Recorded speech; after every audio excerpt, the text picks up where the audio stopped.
আসসালামু আলাইকুম। আমরা একটা স্টেপলার খতনা করলাম, স্টেপলার সার্কামসেশন। এই যে দেখতে পাচ্ছেন বাড়তি চামড়াটা, এই মেশিনের মাধ্যমে আমরা এটা এখন করলাম। এই যে স্টেপলার মেশিন, এটা একদম লেটেস্ট একটা মেশিন।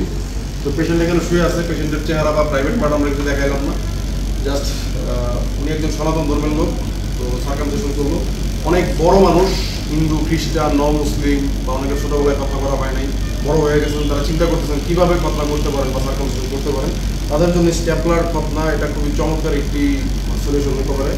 এবং এটাতে খতনা করার সুবিধা হচ্ছে তুলনামূলক রক্তপাত হয় না বললেই চলে, এবং কখনো রক্তপাত হলে সামান্য একটু হতে পারে, তবে সেটা মানে মেনে যাবে, সেটা সাথে সাথে ঠিক করা যায়। তবে সাধারণত হয় না, যেমন এই পেশেন্টের করলাম এখন পর্যন্ত কোনো রক্তপাত হয় না ভালো হচ্ছে। তো এটাতে আপনার খুবই রাউন্ড সুন্দর একটা শেপ আসবে, হাতে কাটার কিছু নেই, প্রত্যক্ষ হবে না, জিনিসটা চমৎকার একটা শেপ আসবে এবং ইনফেকশন হওয়ার ঝুঁকি কম। এই মেশিন শুধু একজনের ক্ষেত্রে একবারই ব্যবহার করা যায়। তো যারা স্টেপলার খতনা করতে যাচ্ছেন তারা চাইলে আসতে পারেন। অসংখ্য ধন্যবাদ।